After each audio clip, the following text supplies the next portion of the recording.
If you teach in a classroom today, then you're familiar with the term differentiation.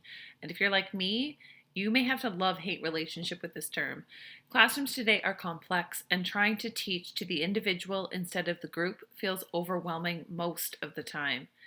Hi everyone, I'm Patty from Madly Learning, and I'm a teacher in Ontario, Canada, and one of the realities of my teaching job depends on my ability to differentiate instruction.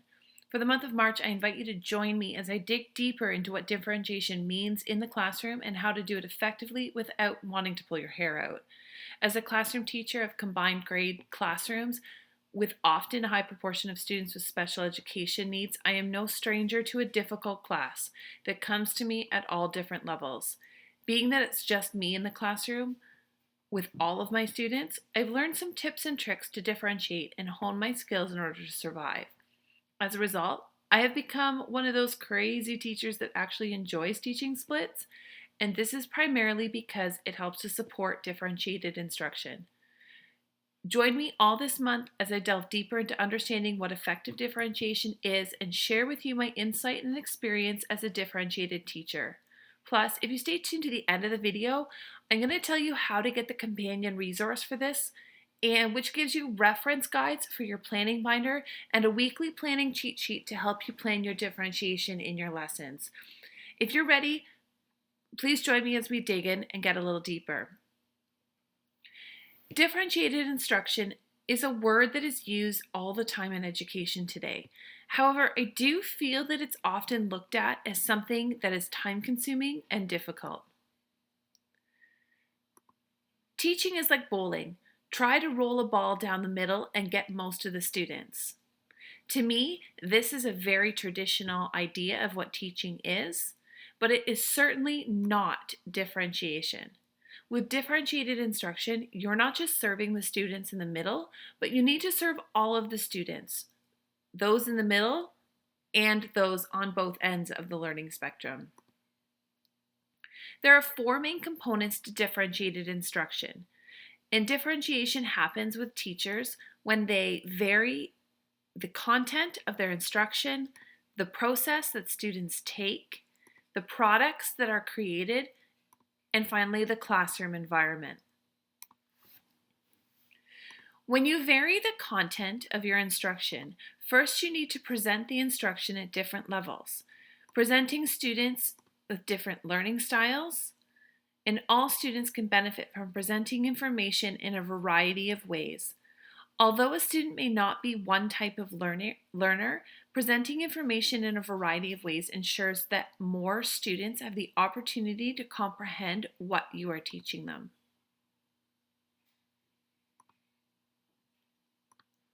When you vary the environment in your classroom, you can change both the physical things or the habits and routines of what's happening in your classroom. You can use strategies such as flexible seating to allow students to work where they're most comfortable. You can establish a growth mindset to help students understand learning as a series of goals to be accomplished instead of grades that they'll achieve. Students can develop risk-taking skills, independent thinking, and collaboration skills as they co-construct their learning with the assistance of their classroom community. To vary the process, you are looking at how students are completing a task. I like to think of these as pathways. Sometimes as teachers, we are very used to controlling the path of our students can take, but what we often forget is teachers everywhere teach the same content differently, proving there are multiple effective ways to get to the same results. This can happen in your classroom too. If we let go of the need to control what path our students take and focus more on supporting them on their own path in order to achieve certain learning goals, then students automatically have individual tailored learning. Using the gradual release of responsibility helps us to understand that students are ready for independent tasks at different periods. Allowing students to use manipulatives or visuals or organizers in order to have successfully complete a task is also another way to differentiate instruction. Time is one that is easily understood. We all have students that finish early and some of them that just take forever. Helping to support students as they finish a learning objective at their own reasonable pace is an important skill.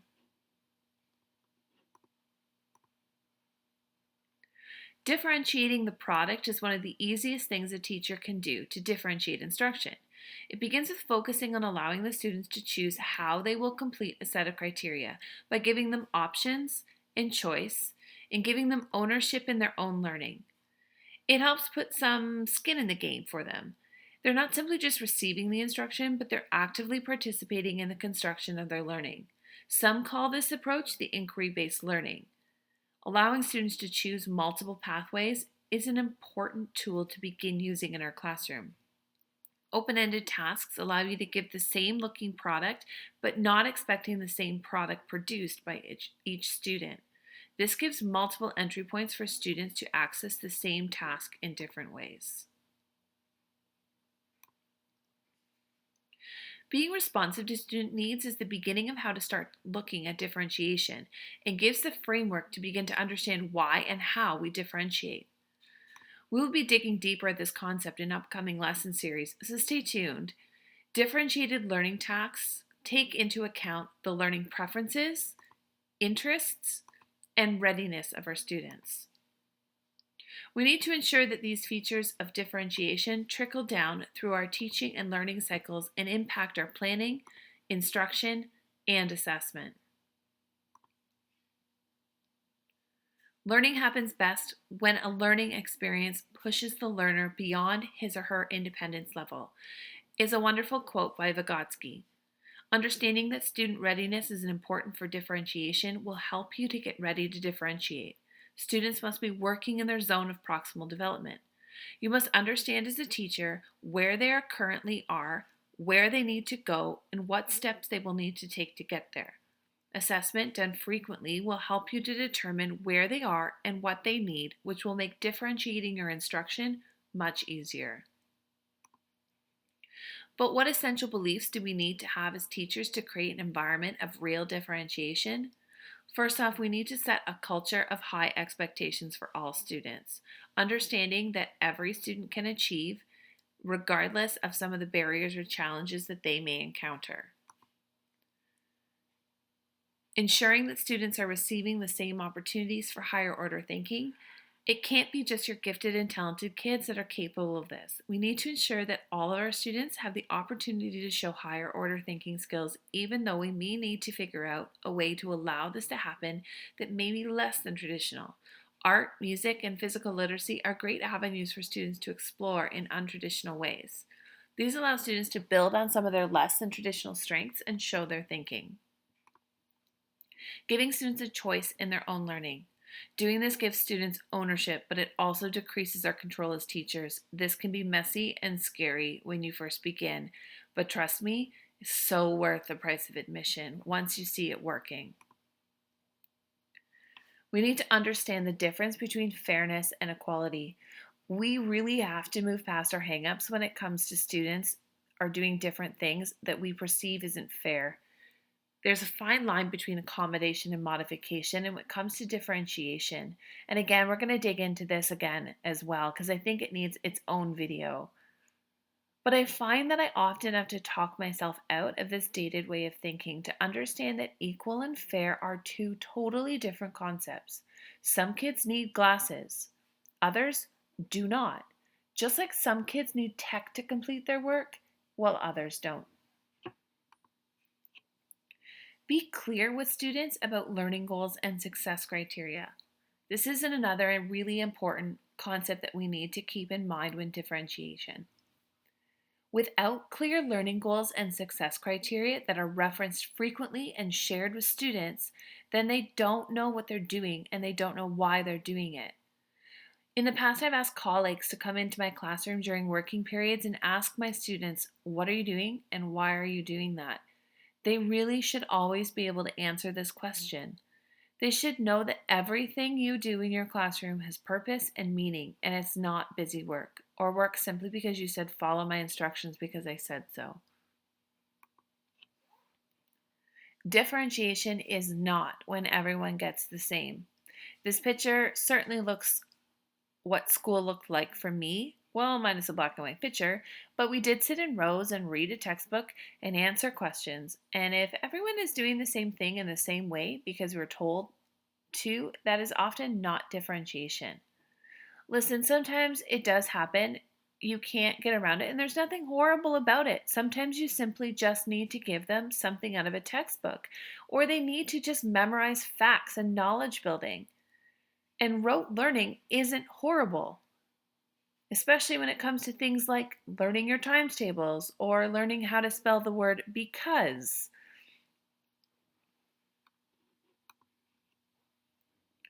However, on the other end of the spectrum, simply just letting the students have fun and worrying that all of our lessons must be fun and entertaining without it being tied to learning, it's not differentiation either.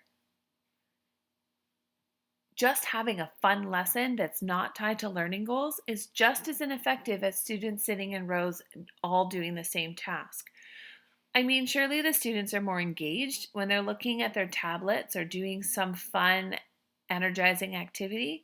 But if they're just simply doing it without knowing why they're doing it, then they're not constructing meaning in what they're doing, and they're simply just having fun. They're not really learning. Differentiation happens when choice and flexibility are provided with instructional clarity and clearly defined goals for learning. This is differentiation at its core. Choice and flexibility must be combined with other things. Instructional clarity allows students to know why they are learning something, and goals give them direction in which to move towards. Understanding that each student moves towards these goals differently and at a different pace will help us to give us a better framework to understand what differentiated instruction is and why it's important. I would like to thank my many sources that helped me in better defining my understanding of differentiation for today's video. If you like this video, please check back soon to see more of my free videos in this differentiated instruction series. When we dig a little deeper into the why and how of differentiation, I'm going to share tips and tricks to make sure you have some ideas to take away with you to start using in your classroom right away. Let's stay connected. If you follow my email newsletter, or you can join me on Facebook or Twitter, where you also get to know me a little bit by watching my crazy life as I'm following me on Pinterest and Instagram. Thanks so much for staying for the companion resource that goes with this video, which includes a tip sheet for differentiation. Please follow the link bit.ly/ml-di1. Again, that's bit.ly/ml-di, all in capitals, 1. Thanks for watching. Bye for now.